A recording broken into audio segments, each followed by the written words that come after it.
Recording in progress.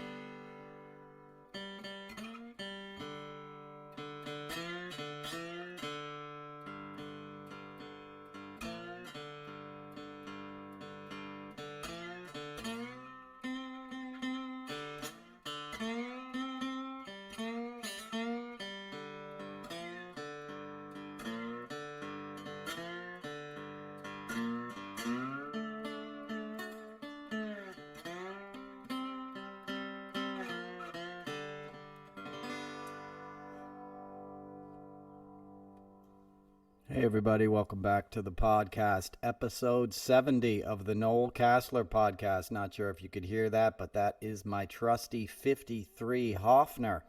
Beautiful archtop guitar. I got this in Kingston, Ontario in honor of the great Gord Downie, lead singer and lyricist of the Tragically Hip, one of the greatest bands ever. And I was there on a Jackson Browne tour, as I often am when these instruments come into the podcast. As you know, that's how I got a lot of my collection, was on the road. And in that particular town, I got a knock on my door. We had a day off. I think it was a Saturday. And I got a knock at my door, which was unusual since I was the road manager. And it was Jackson. And he said, "Hey, Noel, man, have you seen that guitar store across the street? It's incredible." And he'd already been in there and got, I think, a 68 or a 69 J45 with the kind of cherry sunburst. Really sweet guitar, and he got a great deal on it. So I immediately went across the street and I scored that particular guitar I just showed you. And I'd seen a picture of Gord Downie playing a similar guitar on his solo album, doing some shows for his solo album. So I had this fantasy in my head that it was one of his extras that ended up in the local guitar shop. So I purchased it. He was still alive at the time, but that's my Tragically Hip guitar, killer guitar. It was imported into Canada by the Selmer Company because there was some kind of contractual thing. They couldn't import into the U.S., but they could into Canada. So that's why there's a lot of those guitars up there in Canada, and they're relatively rare here in the States. And I will shut up now. Enough guitar talk. I'm coming to you on Sunday morning of 4th of July weekend. So I hope everybody listening is doing something relaxing and something that can sort of recharge their batteries, because it has been a time, right? Is everybody exhausted? I know I am. I'm not really. I'll keep going, but man, everything's getting frayed. It's a week into the Roe v. Wade decision, and it seems like every other headline is some horrific story about a woman or a girl who is being denied an abortion in some draconian red state that immediately had trigger laws that adopted the no exceptions clause for abortions. So we all heard that horrific story of the 10-year-old girl who had to go to Indiana from Ohio because she was pregnant and denied an abortion. I don't even know if that story's true. I guess it is. It was widely reported over the weekend. But a country that has 10-year-olds that get impregnated has a bigger problem than just abortion. But the abortion should be the very least of the safety nets available to that child, right? There should be counseling. There should be legal investigations, and you should lock up whoever got a 10-year-old pregnant. But it certainly shouldn't be sort of protected by the state. And that's what it feels like when the state won't apply the medical attention necessary for a woman. You're telling her she's less than human. She doesn't have the rights to her own future. And that's what that ruling was. And that's why so many are outraged. And that's why so many in our country are going to celebrate the 4th of July this weekend and wave flags and blow stuff up and scare all the dogs and the vets in their neighborhood, under the guise of freedom, under the guise of patriotism, which, if you listen to this show, in many cases is just complete BS. It's the biggest con ever perpetrated on a people. The myth of American exceptionalism in the modern age is exactly that. It's a myth. Okay, the guys that wave those flags and support Donald Trump and have the Screaming Eagle tattoos on their pickup trucks or their tits or wherever they're putting them are not patriots. They're punks. They're dudes who've been punked by billionaires who could care less about their future and their rights. Okay, Ron DeSantis is not trying to bring democracy to America. He's trying to bring theocracy. He's trying to bring a way to keep people down so they can profit and their buddies can profit, all the billionaires, right? That's what we're seeing come to fruition now. That's what the Supreme Court is. Those 3 justices that Trump appointed were on a list that was handed to him by Leonard Leo. You know, the head of the Federalist Society walked into Trump's office in Trump Tower, 2 floors below where there's Russian brothels and poker dens and all kinds of malfeasance going on for decades, where he was literally laundering money for the Russians. A guy from an American conservative think tank walks in there days after he's elected in 2016 with the help of Putin and the Russians, hands Trump a list and says, hey, you can pick any of these 6 or 9 guys. I forget how many people are on the list. You can pick any of these guys and nominate them to the Supreme Court with our approval. And 3 of those names that were on that list sit on the Supreme Court right now. So it's no accident, and the real reason they're there, the reason they use these religious issues, let's just put it that way. It's religion is doing a lot of work when you're talking about subjugating the rights of women, okay? But that's also been a theme in many religions because they're dominated by men and they want to keep women down and they want to consolidate economic power. For better or worse, that's a big chunk of what the Catholic Church was up to for centuries. These guys would fight crusades. Believe in my God or I'm going to kill you. That ain't religion. That ain't peace, right? That's domination. That's economic domination. The Catholic Church has enough money to end world poverty tomorrow, and they don't. You go over to the Vatican in Rome, it's disgusting. You could sell the marble alone, and feed and clothe and house all those women and kids in those countries that make up most of their base these days, right? In Mexico and South America and all these places, they've been telling them forever not to get abortions because it hurts the bottom line, right? That's less money getting tossed into the basket on Sunday if they stop, having 10 kids, right? So, I'm digressing a little bit, but it's all part of the same thing. They use religion and these kind of rules and dogma to assert dominance over people and keep the money flowing in. So the Federalist Society and the Heritage Foundation and all these late 70s conservative organizations were a reaction to the sort of environmental progressive politics of Carter, the 70s, and coming out of the 60s, right? Because it freaked out the conservatives. There was a SCOTUS judge in like 1970 who basically told big business, you better get your act together because these environmentalists are coming to regulate you. You better teach them who's boss. And people like the Koch brothers listened, right? I've talked about it many times before, David and Charles Koch weren't that political. Their dad was a John Birch Society nutbag who made his fortune, breaking down crude oil for Stalin, okay, and wanted to adopt that sort of philosophy and bring it here to the United States. So he was always conservative, and they certainly grew up in a conservative, racist environment in Kansas, right? But they weren't politically active until the end of the 70s, until there was a gas crisis, until people were turning towards solar power and alternative energy and realizing how polluted this planet was. People forget the EPA started in 1970, right? Even Nixon realized how much industry was polluting. But the people above Nixon, and I'm not saying Nixon was a good guy, but even he understood, and Congress at the time understood that you needed an agency to regulate industry or they were going to kill us all for their bottom line.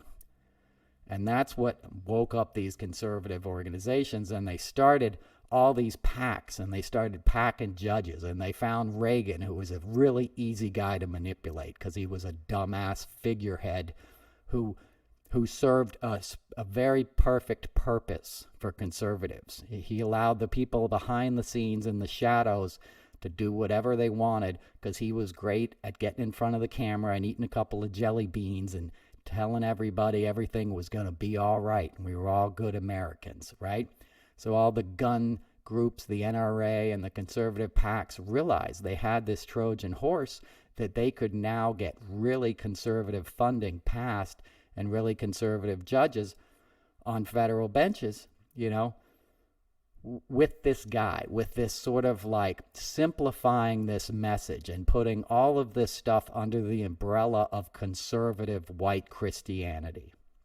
And that's where it began. And they used the guns and the abortion as a wedge issue because it gets people very worked up emotionally. But the end game was always oil and gas industry and protecting their interests. It still is to this day. You know, the ruling that they had on Friday, West Virginia versus EPA, kicking it back to the states to decide what is pollution, what is clean air. You know, you couldn't get a bigger setback to save this planet and to battle climate change than what they said. And you knew they were going to say it all along because that's what they're there for, right? I'm not saying they don't want the no abortion and stuff, but they want that to manipulate these Christians to feel like, hey, they gave us, you know, they outlawed abortion. They can do whatever the hell they want with them oil companies, as far as I'm concerned, because they're on the side of Jesus, right? That's the mentality. You give them a gun. Hey, he gave me a gun. He ain't taking away my gun. He must care about freedom. No, he doesn't care about freedom, and he doesn't care if your kid gets shot in their little public school in South Texas because his kids are going to Horace Mann. You know, his kids are going to some fancy-ass prep school in the Northeast where they're not going to get gunned down in a classroom and have a bunch of coward cops hanging out in the hallway, you know, wondering who's got the balls to go inside when nobody even had the guts to check the door to see if it was locked. And the police chief just had to retire. It was all a disgrace, right? But what was the immediate reaction? Circle the troops, put on the cowboy hats, get a bunch of white men on stage talking about, hey, liberal, how dare you politicize this event, right? The same knee-jerk reaction worked, right? Just like the governor, Abbott, this week blamed the over 50 people that were found escaping Guatemala, right? Because we changed our immigration policy and they couldn't get into the country now seeking political asylum as they should because we screwed up life in Central America. Reagan, your callback to the guy I was just talking about, allowed those men in the shadows to manipulate life in Central America and fight illegal wars to the point that it's been a shit show ever since. So people trying to escape gangs and violence and things that we supported there forever and screwed it up so bad that they have no shot at a normal life, those people want to escape into America, and we changed the policy. Trump changed the policy. So they can't. So they got to hide in the back of a truck, you know, and suffocate in the heat. And what does Abbott do? Immediately he blames it on Biden, calls Biden out by name and says it's his fault. That's so beyond despicable, right? But that's the same guy who 3 weeks ago, a month ago, was like, don't politicize guns. This shooting's a tragedy. We just need to pray now. It's nobody's fault. No, it's your fault, and it's the NRA's fault, and it's every Republican's fault, and it's every person who voted for a Republican in the last 8 years' fault. Stop doing this. Stop giving these people power. I'm trying to explain to you how this happens, and if you listen to this podcast, you don't really need my explanations. You already know what's going on. So it's basically just venting at this point, and even that becomes exhausting because we all know how we attack each other on the left to the point that it just gets like, why bother? You know, everybody's so broken. They don't see exactly everything they want addressed in a single tweet. They're going to attack you in the replies for leaving something out that's bothering them in their, you know, authoritarian-induced psychosis that we're all living under these days at the breakfast table, right? The headlines don't stop. That's why I point this out week after week. You got to keep your eyes on the prize. You got to pay attention to what's really happening here. It's the oil and gas industry. It's the people that stand to make the most money that are influencing policy. That's what Citizens United was, right? That's what Mitch McConnell engineered. All this stuff is coming, is coming to fruition of everything that Mitch McConnell set in place. Big business deciding what is allowed and what isn't allowed and who gets to, operate on an uneven playing field, right? It's tilting it in the favor of mediocrity and big business and white folks and dudes that pretend to be Christians. And if you're born under that umbrella, you're fine. Stay out of trouble. You get in a little trouble like Brett Kavanaugh, will snarl in your confirmation hearing and defend your right to be a date rapist because you're still a white boy and you did get into Yale. So come on, back off. Boys will be boys, right? That's the whole attitude. That was the attitude of letting Trump become president, a known sex offender, a known sexual predator that everybody in New York City knew. Nobody who worked on The Apprentice would want Trump around their children, period. His own daughter doesn't let him hang out with his grandkids, okay? Everybody knows who Trump is. He started attacking a friend of mine when she was 12 years old and she took ice skating lessons at his rink. And that woman ended up in Epstein's house with him.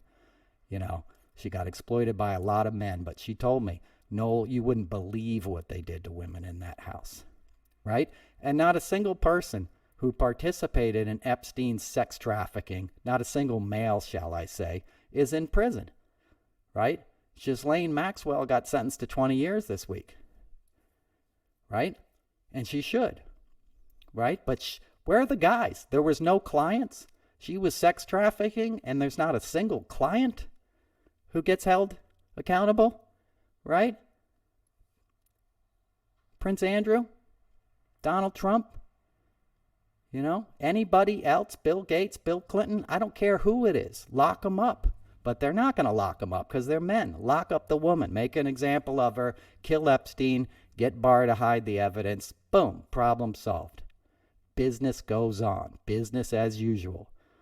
And the Koch brothers lived on the same block, dude. They're at 740 Park Ave. That's the billionaires' building on Park Avenue, okay? That's on the corner of 71st and Park, right? The corner of 71st and 5th was Epstein's townhouse. So you can just walk out the side door, walk right down the street, and knock on his brothel door, which is what he was doing. He was operating a brothel in New York City, and he had big friends and powerful friends, and he got away with it for decades.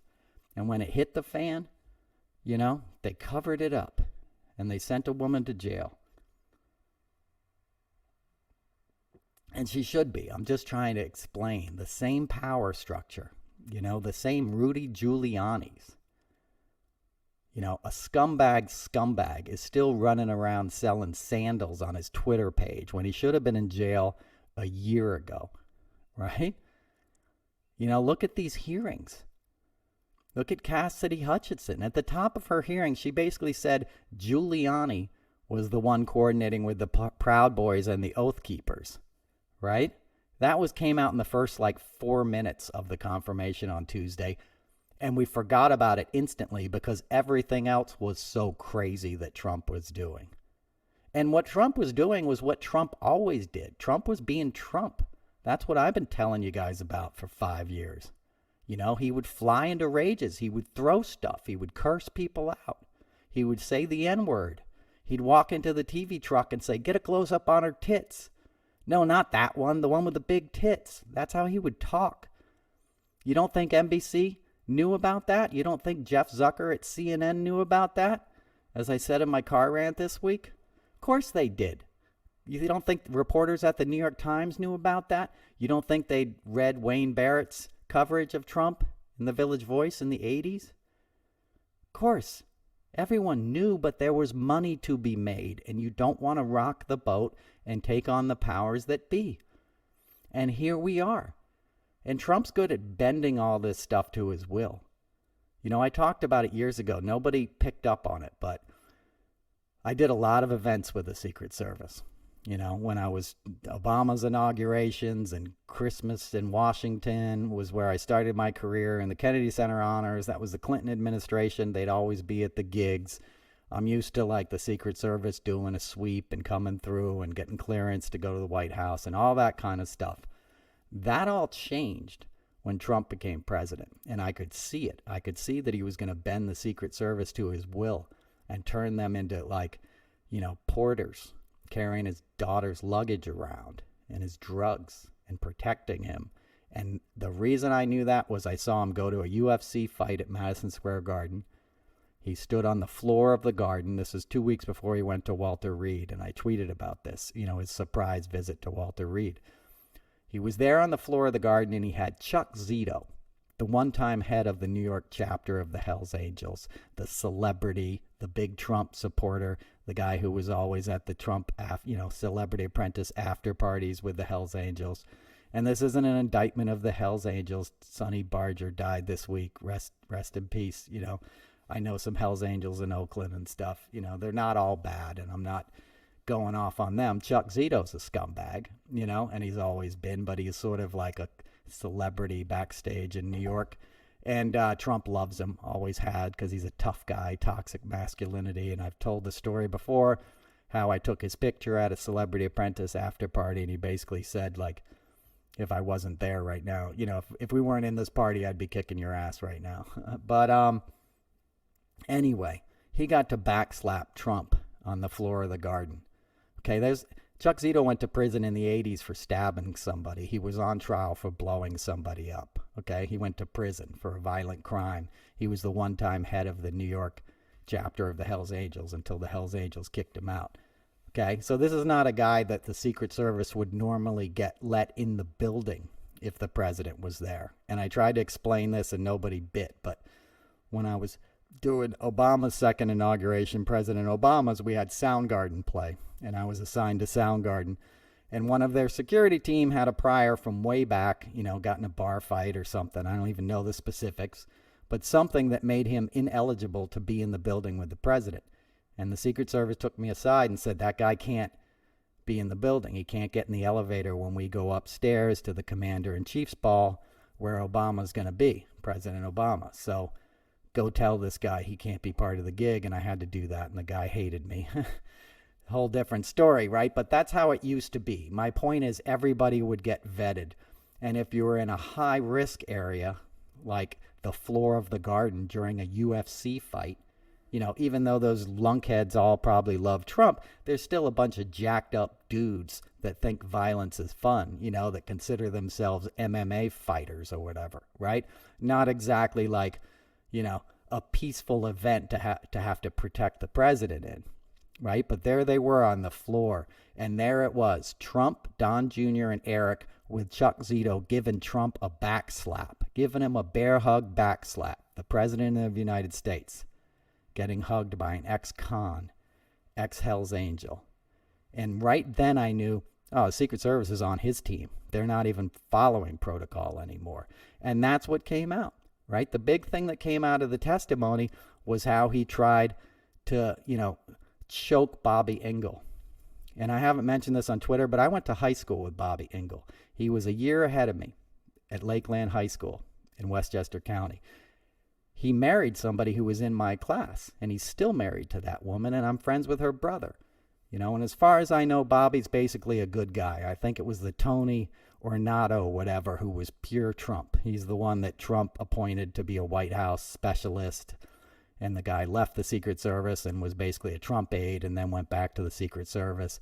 And that guy is the reason that Biden switched out the Secret Service team when Biden came in. But point being, I went to high school with the Bobby Engel guy who was all over the news. I don't want to diss on him. I don't know what his deal is. I know the kind of guys that go into law enforcement are often the kind of guys that get very enamored of Donald Trump, especially if you grew up in the New York area in the 80s. Because if you're kind of a suburban fireman, cop kind of guy, Trump was like the billionaire. He was the guy from Queens who talked like the rest of the sort of, middle class, working class New York area. So he was kind of like this folk hero that I've seen it happen. When I worked around Trump, you'd see the cops, just their eyes would light up like they're seeing Santa Claus. They're like, oh my God, Donald Trump. People get weird around celebrity and fame, and Trump knew that, and he used it like jiu-jitsu. You know, he'd kiss these guys' asses, and next thing, you know, you knew they would do anything he wanted, and they would do his bidding. You know, I talk about Keith Schiller all the time. Keith was an NYPD rammer on the narcotics squad up in the Bronx. His job was to bust down the doors of drug dens with that big piece of steel, you know, the battering ram. That's why they call him the rammer. That was Keith's job, you know. And then all of a sudden Keith walked up to Trump because he saw him in court downtown and said, "You need to hire me. You need to hire me, sir." And Trump hired him, and then he became his aide-de-camp. He became the guy who knew where all the bodies were buried and stood there with a shovel and made sure you fell in the hole, you know, before he covered you up and covered up Trump's crimes. So my point is, those are the kind of guys who get enamored of Trump. You know, I haven't seen Bobby Engel since high school. He lived in my town. He was, as I said, a year older than me, and I hung out with older kids. But, you know, he was the kind of guy who would become a Secret Service agent. You know, and those kind of guys are ripe to get corrupted by the conservatives. And I'm not saying Bobby is, and I know he married into a good family. You know, I know his wife and his brother-in-law, and you know, it's a good family. But my larger point is institutions can be corrupted, especially if it's done under sort of the guise of officialdom, right? If a dude is a president of the United States and he has a label, you know, a lapel pin that says as much, you know, and an American flag, and he's telling you what to do and where to go, it's hard to stand up to him. And kudos to Bobby Engel for saying, "No, sir, we're not going up to the Capitol, right? We're going back to the White House. Take your fucking hand off the steering wheel." I know he didn't curse, but he probably wanted to. And by the way, that guy Bobby Engel would crush, you know, would kick Trump's ass in a heartbeat, which is also funny. Trump's always a tough guy when it's like a 12-year-old girl or a cop who works for him, right? There's nothing tough about the guy otherwise. He's sitting there in a diaper doing this. But, you know, even those guys understood the psychoticness of Trump in that moment, and thank God they didn't drive him up to the Capitol, because you can only imagine what Trump's plan would be if he did go up there. Right? He wasn't going to march with the people because he can't walk more than 30 feet, but he was going to take that ride in the SUV, probably walk into the Senate chamber, you know, rip open his shirt with a Superman t-shirt on, like he wanted to do, literally wanted to do when he left Walter Reed after getting COVID, and his aides talked him out of that. Most people forget that story. That's a real story. I'm not making this up for comedic effect. When he was still in his hospital room and Mark Burnett was consulting with him to make a big campaign commercial of him leaving because he was so virile, he beat COVID all by himself, even though he got the best of technology and the best healthcare money can buy. He was going to make it all about his strength and his superior genetics that, you know, made him vanquish the viral enemy, right? So he comes up with a plan that I'll walk out of there, and on the steps I'll rip open my shirt and I'll have a Superman emblem on my t-shirt. How does that sound? He said this with all seriousness, and somebody talked him out of it and said, "No, maybe we'll just put you in a helicopter and we'll take a big slow ride around the Capitol at sunset, you know, or around the Potomac." And that's what they did, right? They took a long, slow way back to the White House so you could get the Kennedy Center in the background and the sunset. That's all Mark Burnett. Mark Burnett's always been obsessed with helicopters. It's his signature look. That's why Trump was always in a helicopter and such. And Trump's no stranger to helicopters, right? That's how he whacked his 3 executives in '89 when they were testifying or about to testify in the Taj Mahal money laundering case that the feds were looking into. The mob got nervous and said, "Take that guy out. Take those guys out, Don." So even though Trump himself had a fleet of helicopters with his own name on them, and he doesn't get into anything that doesn't brand him and advertise himself, he rented a helicopter that day from a company in North Jersey, and he summoned his 3 executives to Manhattan to participate in a press conference for an upcoming boxing match at Taj Mahal. Said, "Hey, you guys got to get up here for this today." And they came up and they did the press conference, and when they were heading back to Atlantic City, the helicopter crashed mysteriously in the Pine Barrens, and everybody on board was killed. And when the NTSB investigated it, they found a hairline fracture in the rotor that must have happened at the factory, even though it has happened at no other rotor in that factory. This one particular rotor that came out of this factory had a hairline fracture that caused a, fatal crash where everybody on board died. Just a fluke. And just happened to coincidentally happen to Trump's executives that happened to be laundering money through Taj Mahal for the mob. So it's funny how all that works out, isn't it? Right? And it's funny how nobody digs deep into that stuff, because you have agencies and law enforcement involved that doesn't want to get that involved, right? It's easier to look the other way.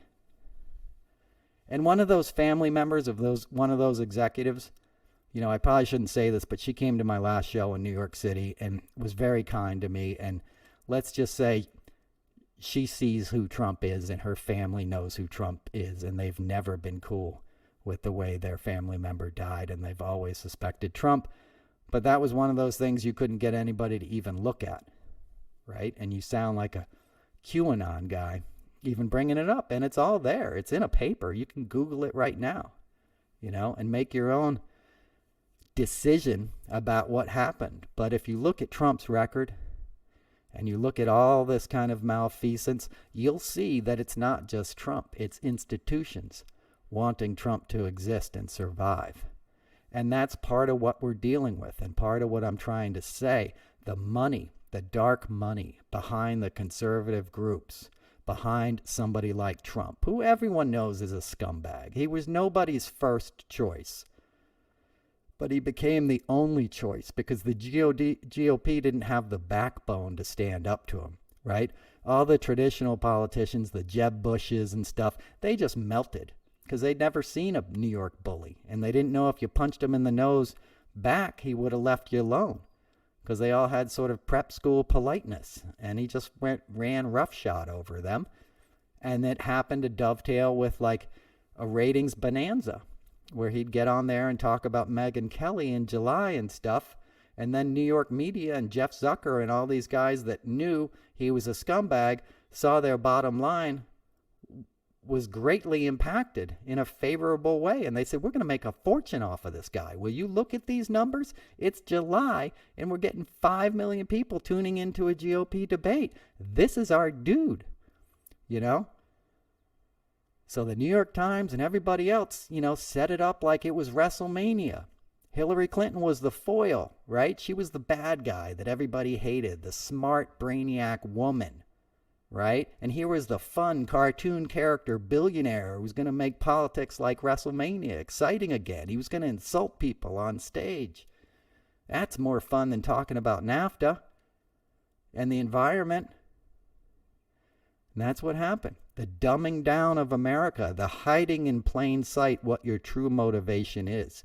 And that's the oil and gas industry continuing with business as usual.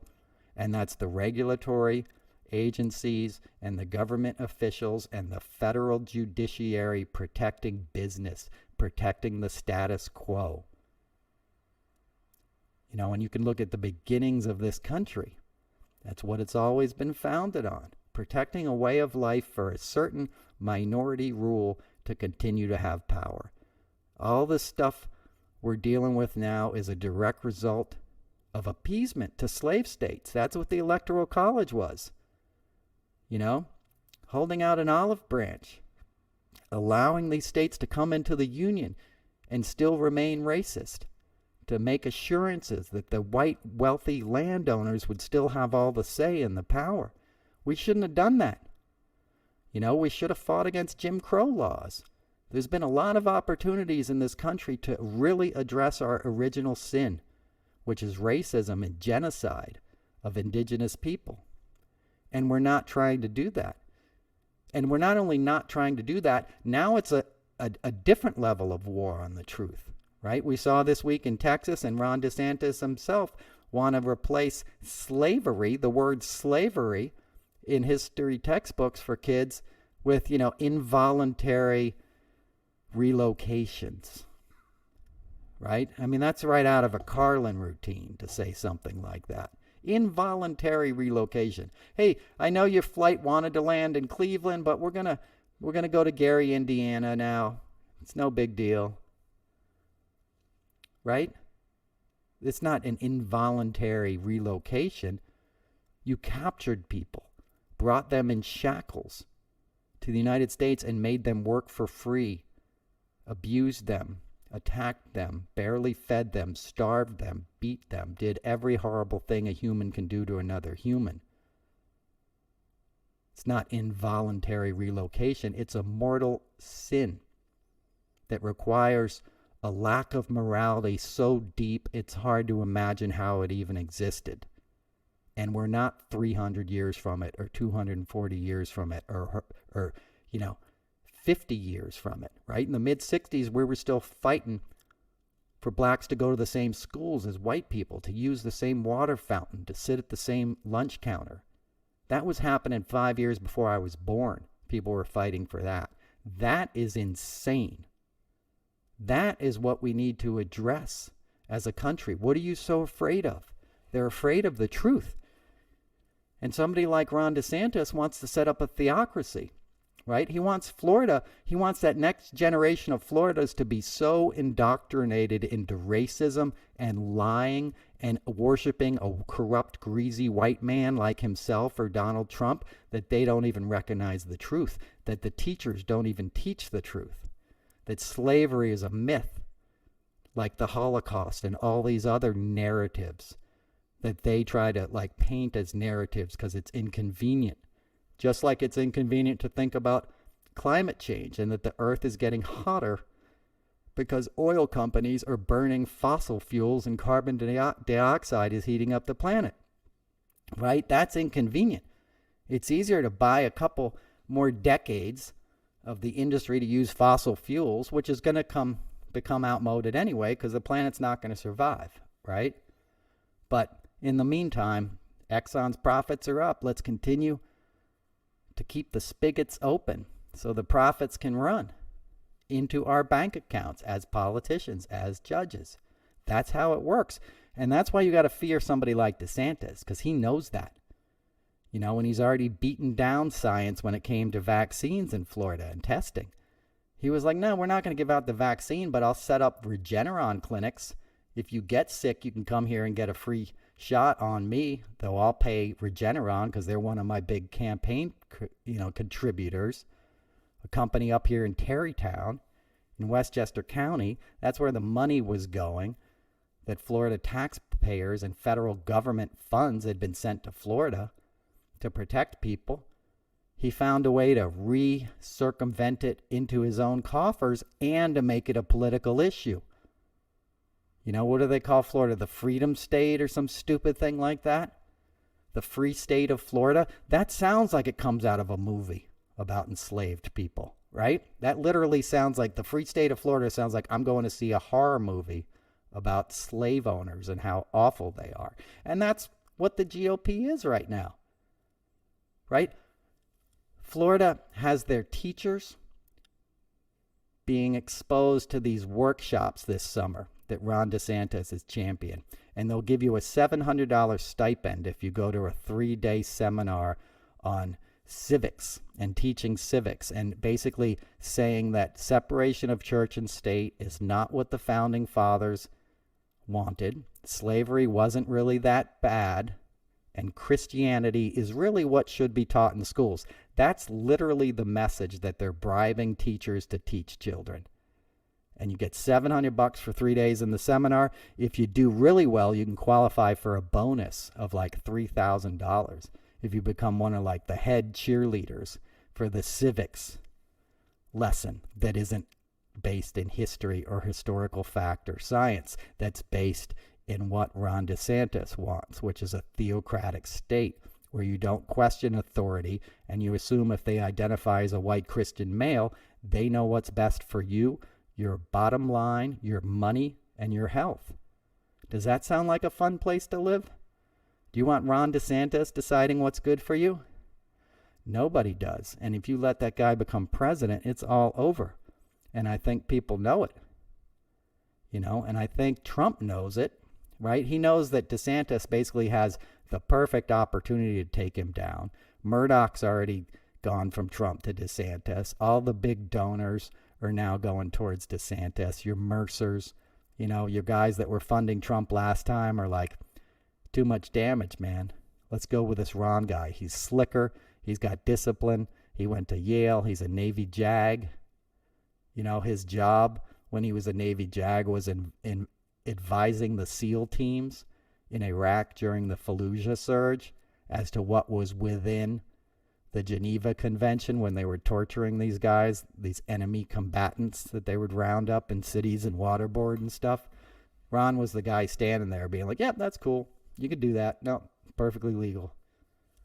On behalf of an oil company, right? What was Iraq? It was a war prosecuted by Halliburton and KBR at the behest of Dick Cheney to keep the spigots flowing, to keep the price of oil high, to keep our control over this commodity, which has really more than anything else funded the American dream, right?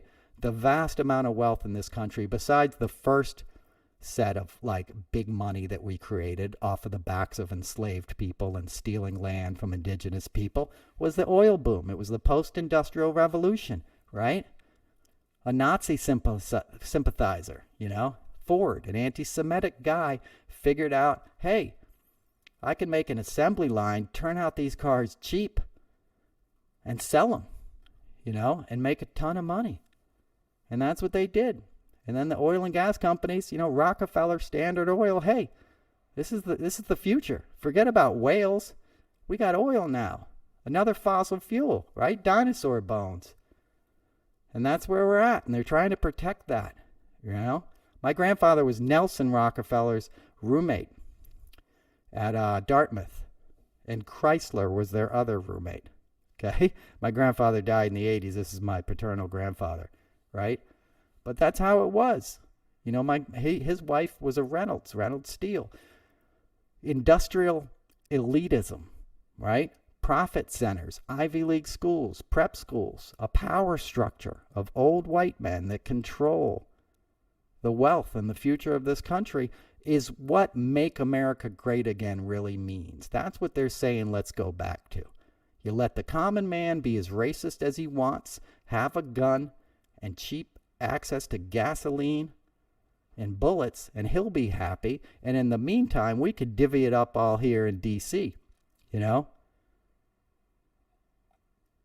We'll get a Clarence Thomas or two, a Brett Kavanaugh. We'll even get one of these crazy-ass ACB chicks in here. Who God knows even what she thinks.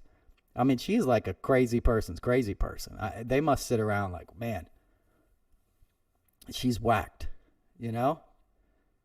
She's not a jurist. She's never been a judge. She's never tried a case. She's 50 years old. She could sit there for 40 years. The good side of that is that you have Judge Jackson, Justice Jackson. We do have progress. And that's why it's so ramped up and they don't even care anymore about trying to pretend like they're normal. The GOP is just like, give me a gun. Let me make a campaign ad. If you saw Carrie Lake in Arizona, who I've mentioned before, if you saw her debate with the fellow Republicans, each one was crazier than the next. These are not smart people. These are Tea Party moron idiots who spent all their time on YouTube listening to conspiracy theories and seeing how rich your Mike Flynn's and your Mike Lindell's and your Roger Stone's and your Donald Trump's kids are getting off of political access. Your Lauren Boeberts and your MTGs. You're like, shit, that's all I got to do? Kristen Sinema, right, who's the same thing, a chaos agent who slipped in under the Democratic side because we're not good at regulating that. We had Andrew Yang on the Democratic primary stage. We got to get better, as a side note, of being more disciplined as Democrats. You can't just let anybody hop up there, claim they're a Democrat, because most of them are spoilers. Joe Manchin has been owned by the Koch brothers his entire career. Okay, he owns a coal mine. He owns a plant that pollutes the citizens of his state. He does not care about anything but his own bottom line. And this institutional, business as usual politics, this is what it's going to get us. And the flip side of it is hope. The flip side of it is a Justice Jackson, is people getting pissed off, is the next generation. You know, the young ladies that were performing last weekend at Glastonbury that spoke up from the stage, you know, Billie Eilish and, you know, I can't think of the other one's name. Olivia Rodrigo, Megan Thee Stallion, right? Badasses, badass, smart, fierce women. You know, people with some diversity in their background, people that understand what this country really looks like and what it is about. It's not just for white people. Okay, it's for everybody, and that makes us all stronger. So those folks, you know, they give me hope. So it's not all bad, but the GOP knows if they take it over now, they never have to give it back. You know, there'll be no more free and fair elections, and there may not be at this point because the states, you know, the states attorneys general and all these positions that Trump has sort of like put his people in the last year and a half, that's going to come to, you know, that's going to come to fruition in November, and we're going to know what it really looks like, right? But in the meantime, if they don't get away with it, they're not really going to get another chance at this thing because they've screwed it up so bad. And I think they know it. And I think that's why they're almost like on a suicide mission in terms of just, you know, whatever it takes. And that's what came out in the hearing, right? That's what Cassidy was talking about. You know, Mark Meadows is sitting there looking at his phone when she's like, hey, dude, they're attacking the Capitol. Maybe go tell the president to tell him to stop. He's not going to stop. He just doesn't even look up from his phone. He just keeps scrolling. And then he gets $1 million payout a couple days later from Trump's PAC because Trump raised $250 million off of the Stop the Steal grift. And now Trump has to announce. He'll probably announce today. When you're listening to this, you may also hear Trump announces his candidacy because he has to, because Trump, you know, because DeSantis has him up against a wall and it's really his only play left. It'll also help push back Merrick Garland, you know, and give another excuse to say any charges are politicized because they don't want him, you know, to become president again. So, you know, it's the perfect strategic move. He'll probably take it. I'm recording this on Sunday, so it's anybody's guess, but my guess knowing him is that he does announce today, you know, and be wary if all the headlines for the rest of the week are Trump's candidacy. What has Trump learned? What is the next Trump going to be? All this stuff that the media is going to want to write. The New York Times is going to want to write those pieces. Maggie Haberman is going to want to tweet out those links about what's Trump's thinking, you know, and who's going to be his advisor this time. Will Jared be coming back? Will Vanke? You know, there's kind of all kinds of bullshit questions that they'll pose as think pieces and legit articles that are nothing more than clickbait designed to sell papers and get you to tune in to some story that you already know the ending. If you like the last 5 years, vote for Trump again and watch this country crumble and burn. But don't wave a flag and pretend like you're a veteran. You know, if you voted for Trump, sit this 4th of July out. Read a history book. Educate yourself and your family so you can stop this ignorance that's a plague. It's not a personal choice. It's not your politics. You've been had. You've been conned by a guy who is the worst thing for this country that we've ever had. Women have less rights now than they did in my generation, than they did 2 weeks ago. That's not how it's supposed to go. You're not supposed to go backwards. You're not supposed to have human rights being taken away. But that's what the GOP wants. You know, that's what we're looking at. That's what you're facing this 4th of July. So think long and hard about the myth and the reality of America. And what we can be is a glorious nation that has a place and a seat at the table for all. And that we learn from each other and we celebrate each other and we celebrate each other's cultures and the uniqueness that everybody brings to this mosaic that can be a wonderful thing and a beacon of hope and freedom and democracy for the rest of the world. That's what we need to be. That's who we are on some level, right? But we got to get back to it. We can't let the corrupt idiots keep setting the narrative, and we can't let the media and the people that profit from it and the lazy institutionalists that would rather not rock the boat keep getting away with it. Cut their paychecks, cut their pensions. You know, Why is Mike Flynn still getting a government pension? He took the fifth on would you support, a free and fair election, a peaceful transfer of power. I plead the fifth. This guy was a general. The guy was in charge of, his first big operation was in Haiti. After Aristide was knocked out of Haiti, Americans sent in troops, and it was called Occupation Democracy or something, democracy invasion or whatever. That was his first big kind of event as a military leader. How ironic is that? The guy we sent into another country that was corrupt, under the guise of he was going to bring democracy to Haiti, and he won't answer a simple question: do you support the peaceful transfer of power? That guy's in our military, and his brother is in charge of the whole armed forces in the Pacific theater, right? It's because it's not a theater since we're not in war, but the Pacific, right? Asia. His brother, Charles Flynn, is the top guy over there. How does that bode well if Trump does come back to power and decides he wants to lock it on down? No more elections. Or a DeSantis who will do it in a heartbeat and already knows the inner workings of the military. Right? Think about that. Think about what kind of education, DeSantis got on the laws of the military in terms of the Constitution when he was in Navy JAG school up there in Newport. Speaking of Rhode Island, I'm going to be going there for vacation for a couple of days. And nice segue, huh? I got a special place I like to go there.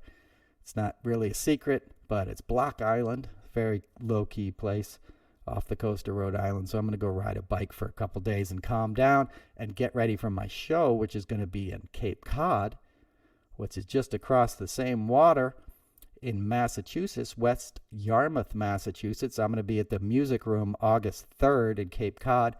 Really looking forward to that show. It's going to be a good time. Come on out. If you like the podcast and you hear me ranting for an hour and are worried that that's what the comedy show is, it's not. It's still about things I care about, because I'm not going to waste your time talking about anything that I don't think is important, right? But I do it in a comedic, fun way. It's a lot of fun. We all get together and talk and stuff after. And, people like it. I like it. It's an honor to perform for you. So if you want to see me, great summer night, really nice venue. They get national acts in there. It's a great sounding room. Pretty part of the country. Couldn't get a better time of year. So come on out. August 3rd, Music Room, Cape Cod. I'm going to wrap up now. I know it's a holiday. I don't want to talk your ear off. Let me grab this guitar again. I like this guitar a lot. As I said, I told you how I got it. It was that first, or it was the second Jackson Browne tour. It was a...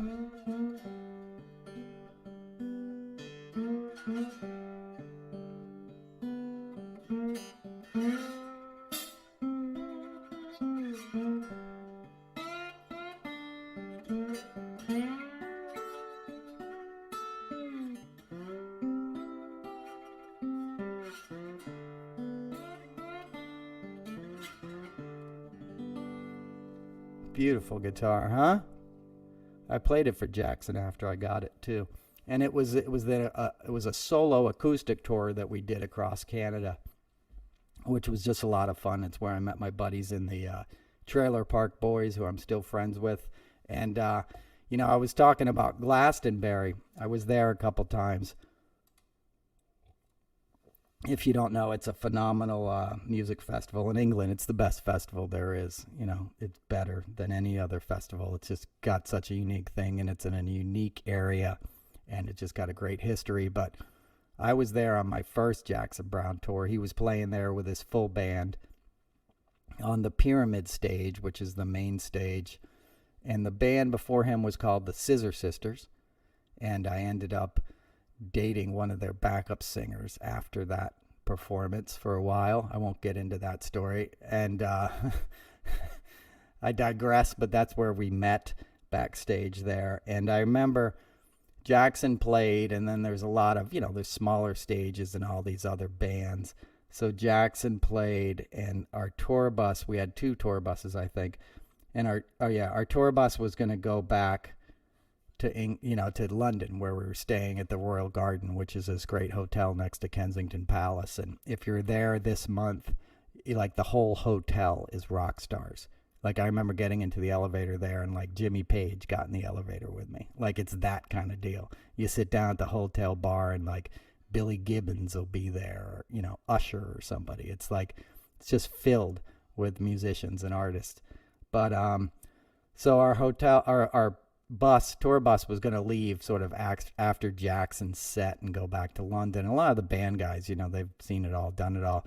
So they all wanted to go back to London, and we kind of took a vote and decided that Jackson and his partner and myself were going to stay and watch the concert, and we'd catch a ride later. So that's what we did. And we had this we were going to follow out the main act that Saturday night was a band called The Muse, which is a big power trio rock band in England, very popular. So they were closing out the night with a big rock show with lasers and all this. And they had set up a police escort to get out of there, because the Pyramid Stage is this in the middle of this sea of people. It's just like a whole village of people, and you're right in the middle of it, and there's one little road in and out, which other times at this festival I've been in a pickup truck driving through the crowd, and it's insane. But anyway, so we were gonna tailgate basically on the Muse's police escort to get out of there at the end of their performance. And what happened was they performed and decided they wanted to hang too, right? But the police escort was ready to go, so we hopped in our tour bus and we're like, all right, let's do it. So we drove out of there with the police escort, and it's miles of people, right? So I was sitting up front, and I happened to look like, I guess, the drummer or the singer in Muse a little bit, okay? And earlier in the day, that backup singer I told you about, she came up to me and thought I was in the Muse, and she's like, hey, you're the drummer in the band. And I was like, nope, I'm actually this guy's road manager. And she's like, oh, and turned around, couldn't get away from me quick enough when she found out I wasn't famous. And I ended up dating her. If that wasn't a red flag, that it wasn't somebody you should be with, but whatever, live and learn, right? So I kind of look like the dude, I could be in the band, So I'm sitting up front. We got this police escort, so it's Jackson, Deanna, his partner, and me, and I'm in the front, front seat riding shotgun, and the bus driver. And he's driving us out, and people are on either side of the road, and they think I'm the guy in Muse. So they start screaming. So I start waving to them, yeah, giving them the devil horns and stuff. And they think I'm the guy in the band reacting to them. And they're just cheering for me and throwing love at me. And it went on for 2 miles. And I couldn't believe the ego boost, the adrenaline rush. It was I'm a golden god. You know what I mean? It was just insane. For 2 miles in the dark. Thousands of people on either side just clapping at me and cheering for me. So that was my I'm a fake rock star at Glastonbury story. Hope you guys have a wonderful holiday. I really do appreciate all you guys for listening. If you want a t-shirt, I got Noel Casler t-shirts for sale on the website, noelcasler.com. Come and see me August 3rd, the Music Room, Cape Cod. But most importantly, take care of yourselves. Enjoy this summer. These are hard times for all of us. This is a hard time in American history. It demands all of our energy, all of our love, all of our light. We're going to bring it. We're going to change this place for the better. We're in a battle now that we're going to win. We're going to win the war. Love always wins. I love you guys. Happy summer, and I'll see you next week. Peace.